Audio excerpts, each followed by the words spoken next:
Hello, BookTube. It's Sunday here in the UK. It's a dreary weekend, to be honest.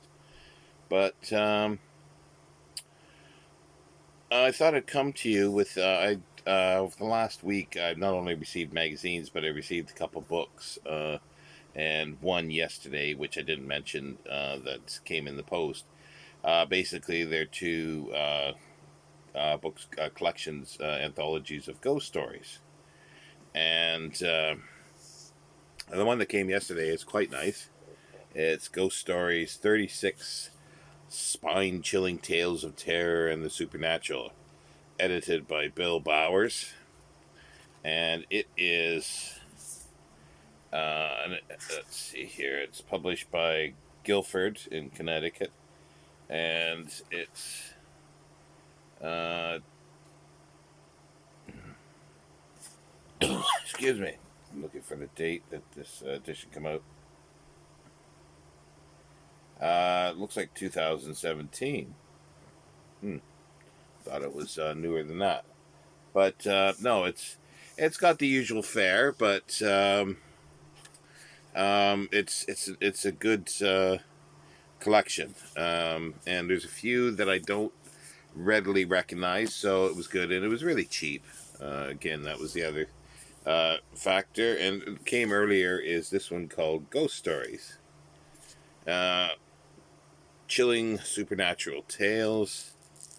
Um, it doesn't have an editor. It's by Sirius Press.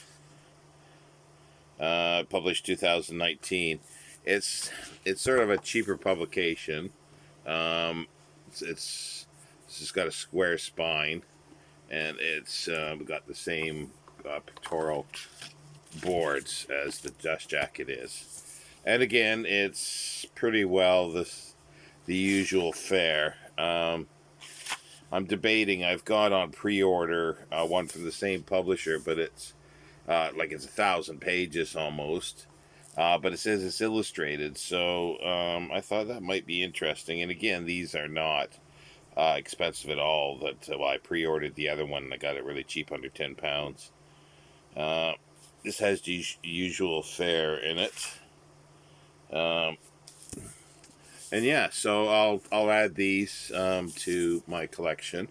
Um, and something that uh, I've been searching for other ghost stories, and a few viewers have been nice enough. They mentioned Robertson Davies did something that was very similar to um,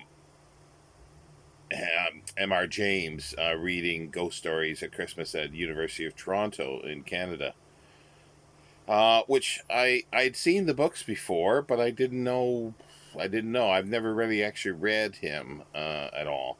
I've known him as an author most of my life. I think it's the Deptford trilogy is he's well known for.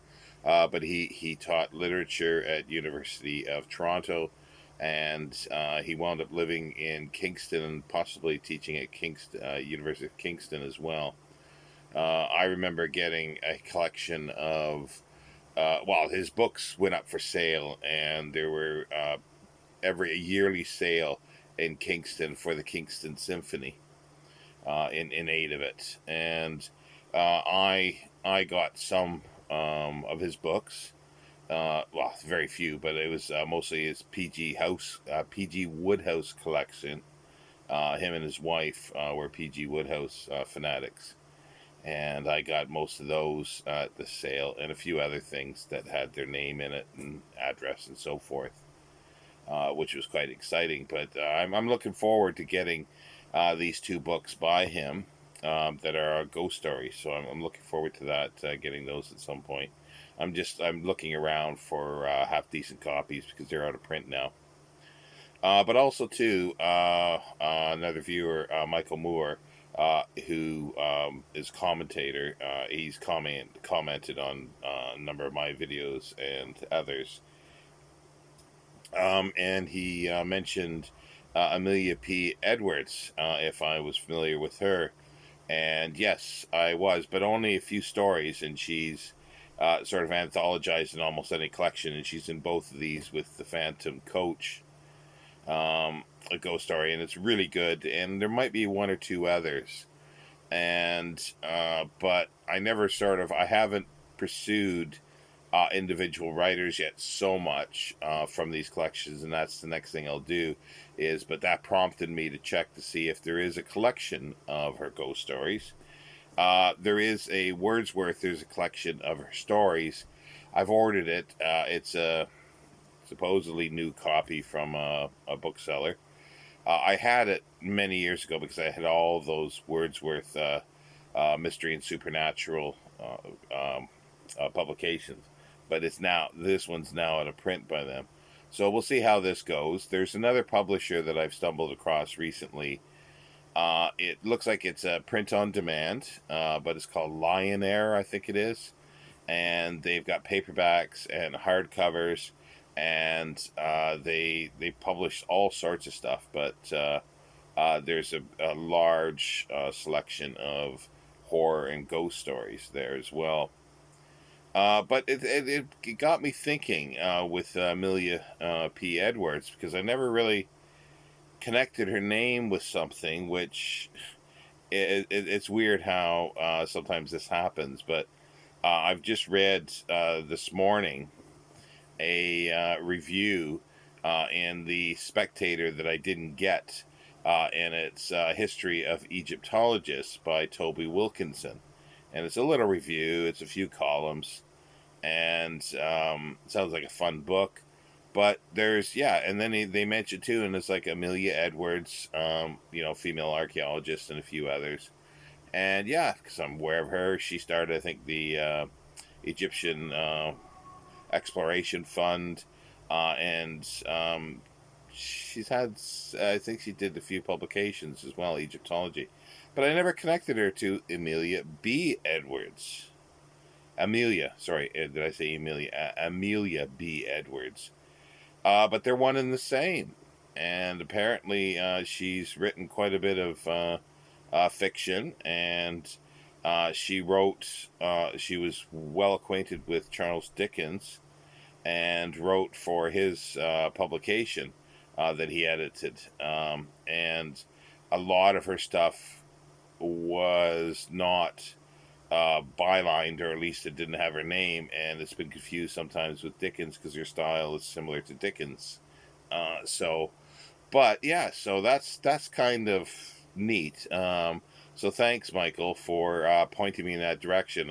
I'm sure eventually somewhere down the line I would have done it, but it's great to sort of now sooner than later see this. So, and it was like, it's just sort of my lackadaisical ways that sometimes with this is I'll just, if I reread or read a story and I go, oh yeah, it really strikes me, then I'll check that author, and I'm not quite at the point where I've run out of sort of short stories, because I'm also getting some new stuff as well. But that's where I'd be starting to dig in and going, okay, well, yeah, I like this story. This was written by X. Have they done anything else? And so forth. But yeah, no, I'm just sort of really chuffed and really pleased to have sort of connected Amelia Edwards and Amelia B. Edwards as one and the same person. And I like how it's dovetailed with Egyptology and ghost stories, which is fantastic. But also too, like the one that's usually anthologized is the Phantom Coach, and it's not, to those who probably a few might connect the title similar to something because of, if you've seen my previous videos on here, I am a silent film fan. And there's a 1921 Swedish film that was starred and directed by Victor Seastrom, called The Phantom Carriage.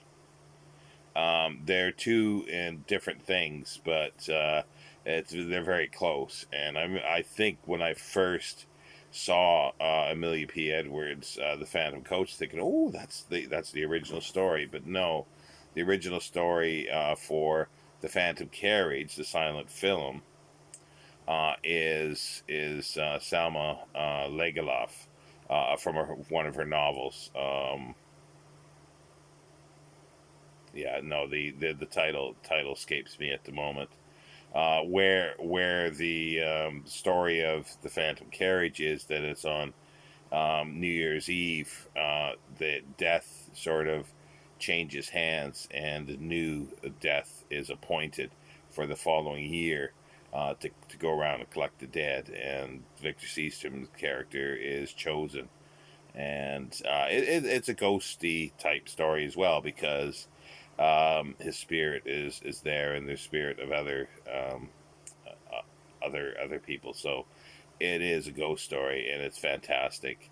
But that's what it is, and it's just sort of him reappraising his life, and how he has affected other people that he's left behind living.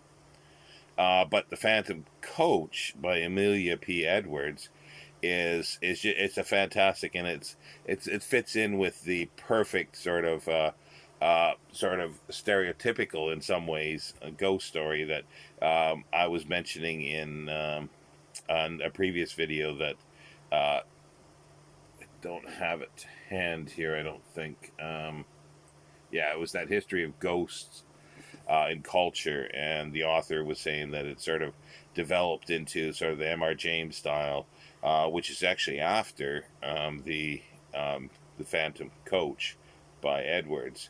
But it sort of starts out with this happened years before, and it's got to have a period of time pass before the story is sort of told. It always has to be in the past.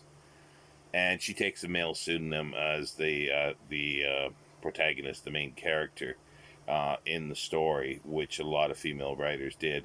I don't know the provenance and how this was published, but assuming that if she's taken, writing it from a male perspective, that it was written either anonymously or there was a pseudonym. But I haven't, as I say, I haven't actually looked at that at all. So, but yeah, it's set in sort of the Yorkshire moors, wintertime, and with literally a phantom carriage, phantom coach, mail coach. But yeah, so, but again, thank you, Michael, for pointing me towards this, because it's sent me down a little bit of a rabbit hole to sort of relook at the two connection things. That's the thing, because with your comment, I still didn't connect Amelia P. Edwards with Amelia Edwards, the Egyptologist and co-founder of the Egyptian Exploration Fund. And it was only when I read today the review of Toby Wilkinson's sort of history of Egyptologists that I the review, and that's where it sort of set me down a little mini rabbit hole that I just started looking. Oh yeah, and I remember reading about her and things like that. So I was aware of who she was, but I don't know, for the life of me, I just didn't connect the two. Amelia Edwards was sort of somewhere in the back haze of my mind, I suppose, for many years now, and I probably read the Phantom Coach first, maybe 5 years ago, I suppose. It's not something I reread every year, but I did today again, just reread it, because I figured, I have to do that, sort of refresh my memory on it. And I remember liking it a lot. I remember liking her style of writing as well. But anyway, these are the two books that I've got that are new additions to my ghostly collection. And yeah, it's like it seems every year that there's always an anthology of ghost stories, and it seems to be the same fare with maybe a few others, which is a bit sad. But there is one that's I think it's a Christmas ghost story collection that I think I'm going to order. It's only came out in paperback by John Murray, I think. At least, well, I've got to look at this, because sometimes Amazon, you can't believe everything that it says. because it doesn't list the hardcover, but there may very well have been a hardcover. It's Christmas ghost stories, and it looks like half of it is classical ghost stories. Excuse me, I had to yawn there. Classical ghost stories plus a number of new ghost stories. So that looks pretty good. But I have to, as I say, I have to look a little more into it, because if I have the choice, I would prefer the hardcover. It's sort of like the Valancourt Christmas ghost stories. They've put out a volume 4. Amazon was for months only listing as pre-order the paperback. And I noticed yesterday, boom, it popped up when I was looking for Amelia P. Edwards, a collection. It popped up as the hardcover for December 1st, same day of publication. So I've opted to pre-order the hardcover of that. So it's volume 4. And yeah, so they're fabulous, because they're Victorian ghost stories, but it's there's quite a few that are a bit obscure, so they're well worth getting, and they're well curated volumes as well. Valancourt Press is fantastic. Anyway, if you're ever interested in sort of gothic literature or horror, they do well, and even pulps. Well, like the Penny Dreadfuls, there's a number of them I've shown the sort of mysteries of London, 2 massive volumes, over 1,000 pages each, as well as a few other sort of Penny Dreadful ones that they've put out over the years. So it's just fantastic. But anyway, I'll leave you there. I don't know. I just prattle on. I figured this wouldn't even be 10 minutes long, and now I'm approaching 20 minutes. So I'll leave it there, BookTube. I hope you're having a good weekend. I hope this will actually go up. I say that because my internet's back, but it was fine over last night. But it's been like a yo-yo today. It's off and on and off and on. It seems that more people get on, according to a graph that I see of problems. It seems that the more problems there are. But anyway, take care, BookTube. Bye.